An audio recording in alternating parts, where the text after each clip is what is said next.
The following program contains shocking assertions of truth. If you suffer from relativism, Randall may not be right for you. Check with your local guru. Yeah, you know what I am. I'm the Baconator. You know what I'm talking about. Hey, Mahmoud, you want some bacon? Uh-huh. Yeah, baby. Ali Akbar, you want some bacon too, my man?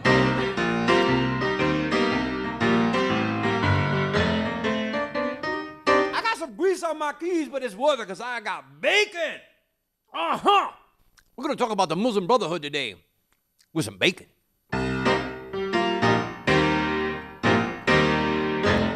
Standing for truth in the four corners of America. Fighting for justice on the frontiers of the culture wars. And turning resistance into an art form.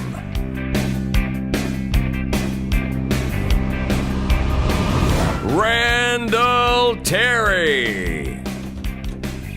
Welcome, ladies and gentlemen, to the program. We are beginning a multi-part series on... Whoa. Bacon. Oh, man, I love bacon. Don't you just love it? Crispy, salty. We're starting a series on the Muslim Brotherhood.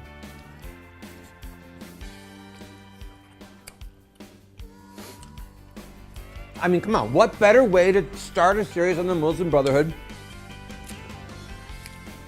than eating bacon?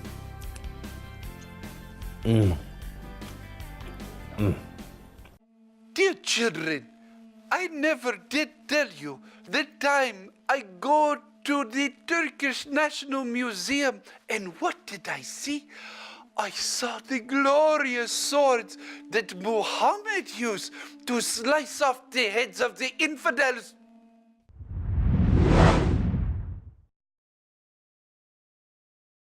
Welcome to the program, friend. I hope that you enjoyed this series. We are embarking on a multi-episode series. How many shows, Randall? We don't know. We have so much material. It might be 4, it might be 6, it might be 8 or 10. But we're embarking on a multi-show series on the Muslim Brotherhood. This is a part of a larger series called What Would Muhammad Do? Now, obviously, the phrase, what would Muhammad do, is a play on words, what would Jesus do? And it's meant to be a little bit comedic, but it's also meant to be instructive. The simple truth is that if you want to understand Islam, you have to get inside of the life, the mind, the words of Muhammad. Not just the Quran, but Muhammad. So, we are now focusing on the Muslim Brotherhood because the members of the Muslim Brotherhood and their ideological comrades all see themselves inside of the life of Muhammad. Now, some people will say, well, what business do you have doing this? Let me tell you what we don't have. We don't have a bunch of people who do not know Islam writing scripts. We don't have cute little sound bites. What we do have is a very substantial library on Islamic work, some of which is behind me. This is, by the way, not a green screen. That's really part of a library. And more importantly and more germane are my credentials in the education field. This will be the only time that I discuss that with you, but I want you to know up front that I actually, as much as I'm going to inject some comedy in here, I take all of this in deadly earnest. I take this very seriously. I am a graduate of Elam Bible Institute, a 3-year Bible college. I majored in the Bible. I minored, in missions. Graduated with academic honors. I was awarded a bachelor's degree from Whitfield College in Christian Studies, which is basically theology. That's one of my bachelor's degrees. I have another bachelor's degree from the State University of New York, and my major there was communications. While I was a student at SUNY, State University of New York, I was able to study a great deal on Islam. I have traveled to Istanbul, to Ephesus, to Egypt. I've been to Al-Azhar. I've been to some of the most famous mosques and universities in the Islamic world. All right? I studied some Arabic at the Hebrew University of Jerusalem. And then I went on to Norwich University, which is a very old and somewhat prestigious military school. I received my I received my master's degree there in diplomacy and international terrorism. And a large portion of my studies there involves studying historic Islam as well as contemporary Islamic terrorism. The course that I had to focus on the Muslim Brotherhood was the international response to transnational terrorism. And my professor worked with Hillary Clinton in the State Department. He traveled all over the world with her, and he was an expert in international relations. Now, let me tell you one other thing.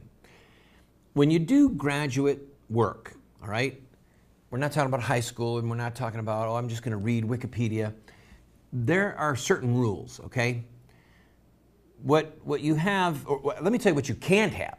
You cannot have polemics. You cannot have exclamation points. You don't get to rail and carry on. You never get to use Wikipedia as a source. What you are required to do is to look at honored scholastic sources who do not have an axe to grind. So I'm going to take a break because Lane is telling me I've got to take a break. But Lane, let me go over here and finish, all right? This is what I want you to know. You're not allowed to howl and rail when you do graduate work. And I can honestly tell you that in my years of research regarding Islam, Islamic terrorism, the life of Muhammad, the Muslim Brotherhood, I have never read a book ever written by someone who rails against Islam. Never have. I've sought to use scholarly research and, more importantly, primary sources. Now, I'm going to take a quick break, and when I come back, I'm going to explain the value of primary sources for you. Because a lot of you think that you understand Christianity from something as scholarly as Jack Chick tracts. And if your knowledge of Christianity or evangelicalism or Catholicism comes from Jack Chick, then you don't know Jack.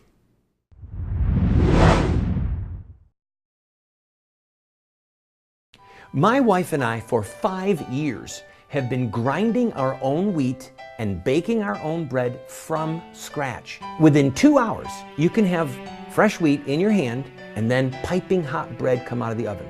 The most nutritious and delicious bread you will ever have.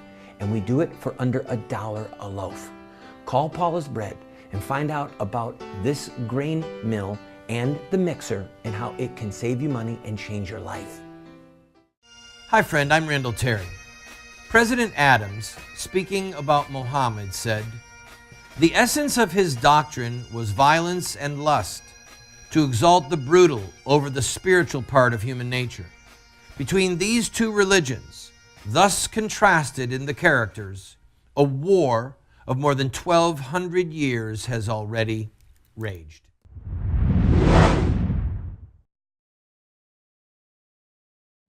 Welcome back to the show, friend. Primary sources. Again, if you just joined me, we're about to embark on a multi-show look at the Muslim Brotherhood. And in doing research for anything that you want to study, please hear me. You have to read primary sources. So if you, for example, want to study religion and you want to study, let's say Lutheranism, you have to read the works of Martin Luther. You don't want to read what a Catholic says about Martin Luther. You want to read Martin Luther. He's a primary source, the first source, the original source, the fountain, all right? If you want to study the American Revolution, you want to study the words and the works of Thomas Jefferson and Patrick Henry. If you want to understand how we got our Constitution, you want to read the Federalist Papers. If you go to college and someone says to you, this is Philosophy 101, and you get into the class and you read these big, thick books, but none of them are written by Plato or Aristotle or Aquinas, then you have been ill-used. If you are going to study philosophy, then read primary sources. Okay, it's really that simple.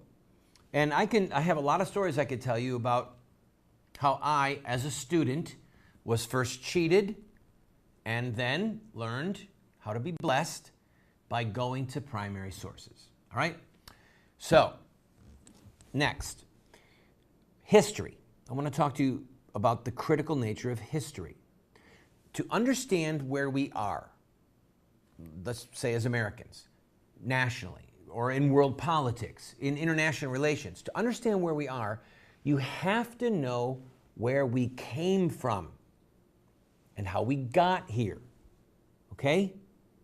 Again, to go back to July 4th, if you are going to study American history, you have to understand how we as a people got to the place where we were willing to kill our fellow Britons to be free. I mean, think about that. British citizens took up arms against their fellow Brits, right? It was a revolutionary war from our vantage point, but it was a civil war in reality. How did we get there? Well, you have to study history, all right? Where did the Muslim Brotherhood come from? How did it get to this place? We have to study history. We have to study the history of the Muslim Brotherhood. Now, my final paper, the thesis question that I had to write for my class, the International Response to Transnational Terrorism, that was a class, was this. What is the Muslim Brotherhood? What are the goals of the Muslim Brotherhood in various nations?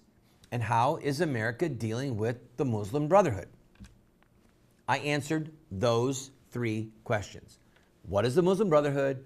What are the goals of the Muslim Brotherhood in various nations? And how is America dealing with the Muslim Brotherhood?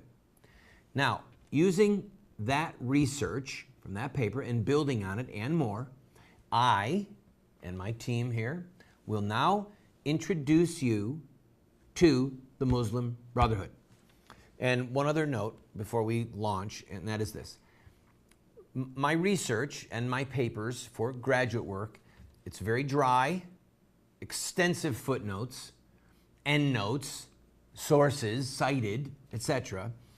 And what we decided to do was to put on the bottom third of the screen, where it was advisable, the source of the information that I'm gathering for you. And I'm doing this so that if you want to check my facts, or more importantly, if you want to do your own research, you can trust these sources. So, I'm going to take a break. When we come back, we embark. Who is the Muslim Brotherhood? What are they trying to do? How is America dealing with them?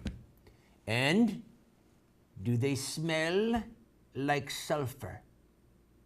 You see, that's what I can't do in my graduate work. That's why I wanted my own TV show. I don't have to be scholarly. I can do this, right? It is my show. Please don't fire me.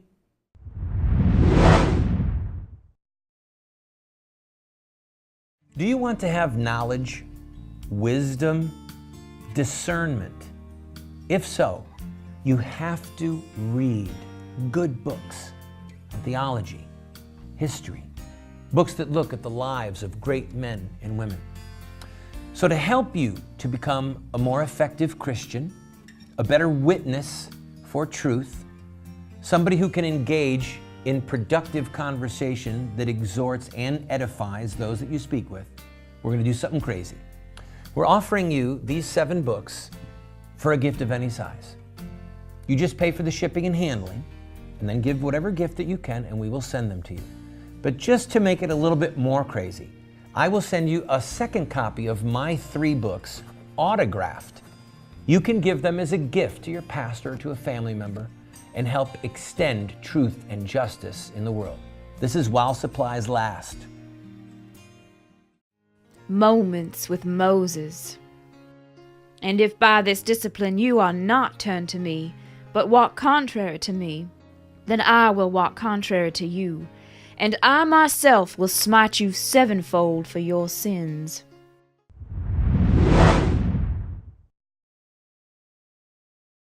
Welcome back to the program, friend. You know, someone might ask, why are we even investing the time in the Muslim Brotherhood? Well, here's why, as we will show in this series. They are the taproot. The Muslim Brotherhood is the taproot for virtually all modern-day Sunni Islamic terrorism. All right? They were central to bringing down the government in Egypt. They were central to bringing down the government in Libya. They are central to the uprising in Syria right now. They were the ideological underpinnings. They provided it for Osama bin Laden, Al-Qaeda, the Taliban. You and I as Americans are living every single day with the impact of the Muslim Brotherhood in the world. All right, how did they come into being? At the end of World War I, the Ottoman Empire was basically vanquished. It used to be called the sick man of Europe. It was weak, it was huge, it was large, and they made the foolish mistake of siding with the Germans. Well, when the Germans were defeated, so was the Ottoman Empire, and the Ottoman Empire was carved up into newly created nation states, something that had no history in the Muslim world. So the Ottoman Empire was basically laid to rest in history books, smoldering memories, and its geographical remains were divided by the victorious Allies. Now, as we're going to see, the Ottoman Empire was the last of a series of empires that began right after the life of Muhammad, okay, in the 660s. And the seat of power for one united Muslim nation went from Baghdad to Damascus, and then sometimes it was in Persia, or sometimes in Spain, or sometimes in Egypt, and then ultimately in what is modern-day Turkey. All right? We'll name some of those nations, give you a little bit more background as we proceed. But what you have to understand is that shortly after the death of Muhammad, Muslim armies swept throughout North Africa and other areas of the Middle East, conquered them, and began the Muslim Empire, what Muslims call Dar al-Islam, the house of surrender. Okay? Well, the Ottoman Empire was crushed, was divided, and then in 1924, the president of Turkey, President Mustafa Kemal Ataturk, he abolished the caliphate. What's the caliphate? The word caliph is an Arabic word, or khalifa, which means successor, the next guy in line. Like, for example, the Roman Catholic Church believes that the Pope is the successor of St. Peter. He's the next bishop, all right? President Obama was George Bush II's successor as a president. So the caliphate, the office of the caliph in the Muslim construct, is the political and religious successor to Muhammad himself. I want the full weight of that to sink in on you. The caliph was the successor of Muhammad. And for nearly 1,400 years, all right, they had caliphs. They had successors. And in 1924, Ataturk said, the end. We were crushed. We don't want this nonsense anymore. He said he was a Muslim, but he was heavily influenced by the West. The end of World War I, 1918, the Ottoman Empire is defeated. 1924, Ataturk says the caliphate is ended. 1928, the Muslim Brotherhood was born. I'm going to take a break. We'll continue talking. Success cannot be guaranteed. There are no safe battles. Sir Winston Churchill.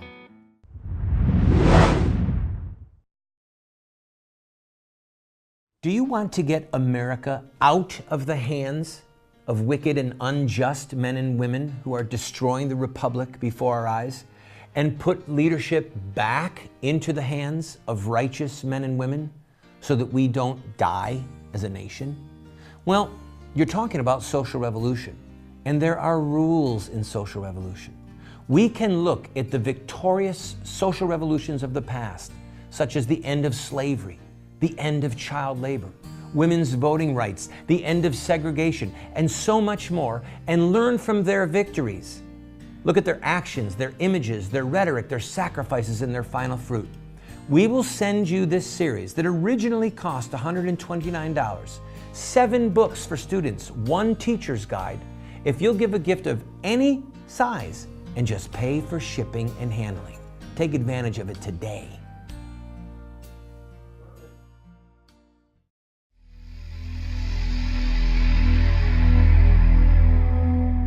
Because he cleaves to me in love, I will deliver him. I will protect him because he knows my name. When he calls to me, I will answer him. I will be with him in trouble and will rescue him and honor him. With long life, I will satisfy him and show him my salvation.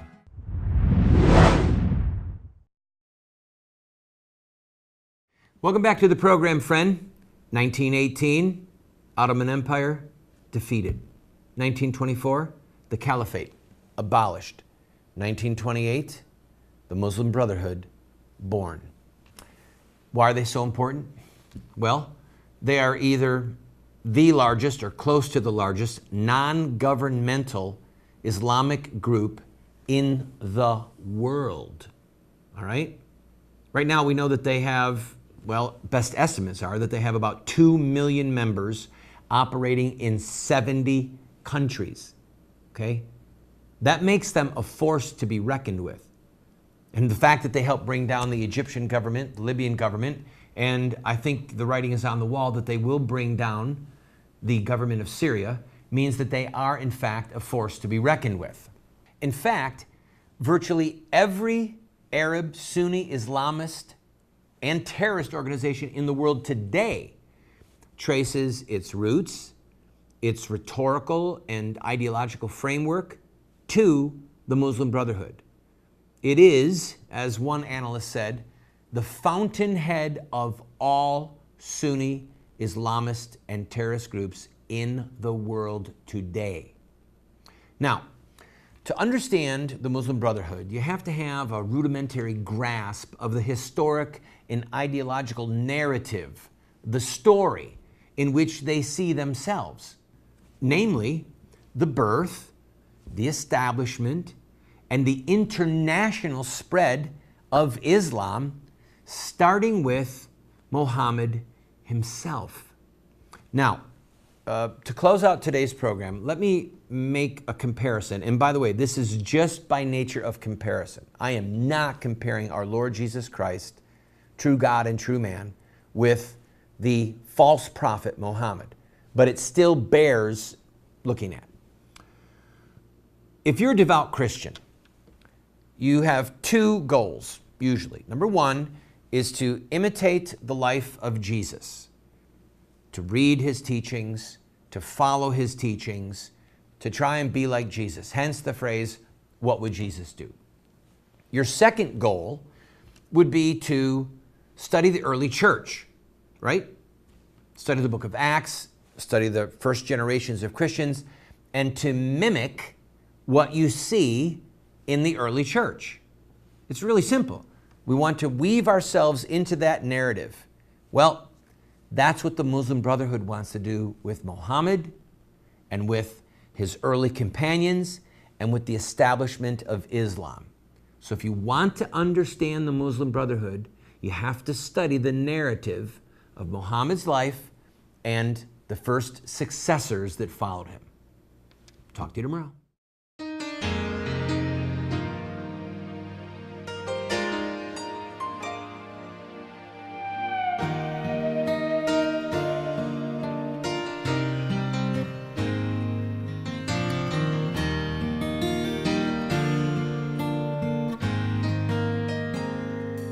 Mm-hmm.